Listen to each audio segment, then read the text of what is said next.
Vous parlez de la création. Le mot création, en fait, ne correspond pas, à mon avis, au Dieu premier, au premier stade.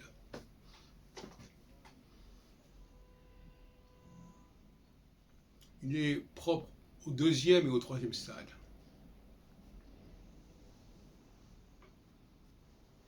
C'est ce qui m'est venu en discutant avec un témoin de Jéhovah quelque temps, il y a un peu de temps. Et quand il m'a parlé de ce genre de choses, ça m'est venu à l'esprit. D'abord, chez les témoins de Jéhovah, Jésus n'est pas le Dieu premier.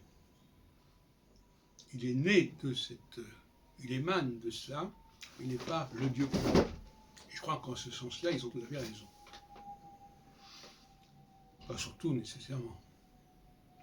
Et donc, il m'est venu à l'esprit que le mot créer, que le fait même d'avoir un objectif, n'était pas propre à la première création. La première création, c'est une sorte d'élan, d'impulsion qui va dans tous les sens et qui ne poursuit surtout pas un objectif et une création. Parce que la création, c'est toujours quelque chose qui est une fabrication, quelque part. Et pour moi, il y a une opposition, enfin, il y a une dialectique entre la dynamique de la réflexion, de la pensée,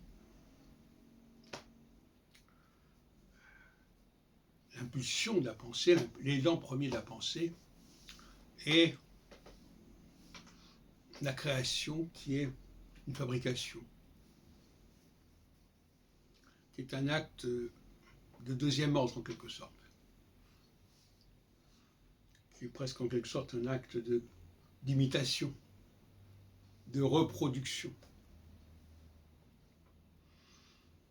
Et donc, décrire le Dieu premier comme un créateur me paraît un contresens. Alors les vrais créateurs, ils sont emportés par leur impulsion. Ils ne sont pas en train de créer quelque chose. Ils sont en train de vivre quelque chose, de vivre une dynamique intérieure, mais ils ne sont pas en train de créer. Donc la création, il faut la réserver au vocabulaire de ce qui émane de cet élan premier, mais pas de la dynamique propre à cet élan premier.